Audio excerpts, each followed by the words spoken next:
विवेकानंदा, भारत का शेर। प्रस्तावना। 19वीं सदी के भारत में जब देश औपनिवेशिक शासन के अधीन था और सामाजिक उथल-पुथल का सामना कर रहा था, तब एक युवा पुरुष नरेंद्रनाथ दत्त का उदय हुआ, जो आधुनिक भारतीय इतिहास के सबसे प्रभावशाली व्यक्तित्वों में से एक बन गए। उनकी यात्रा गहन आध्यात्मिक अनुभवों और दृढ़ संकल्प से चिह्नित उन्हें अपना जन्म नाम त्यागने और स्वामी विवेकानंद की उपाधि ग्रहण करने के लिए प्रेरित करेगी।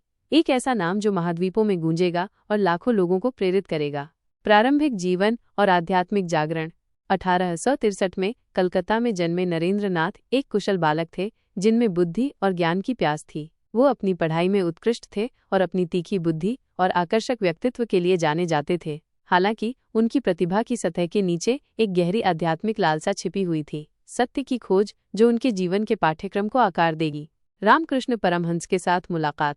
18 वर्ष की आयु में नरेंद्रनाथ के जीवन में एक नाटकीय मोड़ आया, जब उनकी मुलाकात आध्यात्मिक गुरु रामकृष्ण परमहंस से हुई। रामकृष्ण के गहन ज्ञान और अपरंपरागत शिक्षाओं ने युवा पुरुष को मोहित कर लिया, जिससे उसके भीतर एक आध्यात्मिक आग प्रज्वलित हो गई। रामकृष्ण के मार्गदर्शन में नरेंद्रनाथ ने आत्मखोज की यात्रा शुरू की, विभिन्न आध्यात्मिक परंपराओं और प्रथाओं में गहराई से उतरते हुए। सत्य की खोज। सत्य की अतृप्त इच्छा से प्रेरित होकर नरेंद्रनाथ ने पूरे भारत में तीर्थ यात्रा की, जीवन के मूलभूत प्रश्नों के उत्तर की तलाश में। उन्होंने देश के विविध आध्यात्मिक परिदृश्य में खुद को विसर्जित कर दिया, विभिन्न परंपराओं के संतों, ऋषियों और विद्वानों के साथ चर्चाओं में शामिल हुए। इस अवधि के दौरान उनके अनुभवों ने हिंदू धर्म और उसकी मान्यताओं और प्रथाओं की समृद्ध चादर की उनकी समझ को गहरा किया। शिकागो संबोधन और वैश्विक मान्यता।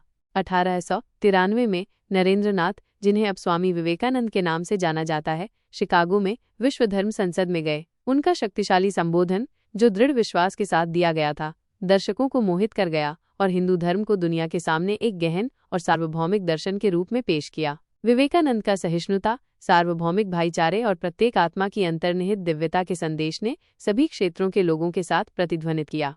हिंदू धर्म का पुनरुद्धार। भारत लौटने पर विवेकानंद ने हिंदू धर्म के पुनरुद्धार के लिए खुद को समर्पित कर दिया। उन्होंने सामाजिक सेवा और आध्यात्मिक उत्थान के लिए समर्पित एक संगठन रामकृष्ण मिशन की स्थापना की। उन्होंने देश का दौरा भी किया, व्याख्यान दिए और अनगिनत व्यक्तियों को उनकी आध्यात्मिक विरासत को अपनाने के लिए प्रेरित किया।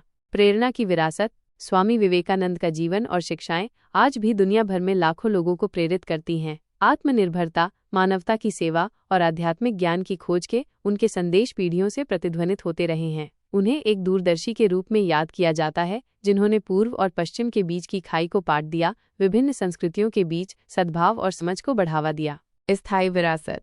सत्य की खोज में एक जिज्ञासु युवक से विश्व के एक आध्यात्मिक नेता तक स्वामी विवेकानंद की यात्रा मानव भावना की शक्ति का प्रमाण है। उनका जीवन और शिक्षाएं आशा की एक किरण के रूप में कार्य करती हैं, जो हमें में से प्रत्येक के भीतर निहित दिव्यता और सकारात्मक परिवर्तन की क्षमता की याद दिलाती हैं, जो हमारे भीतर निहित है।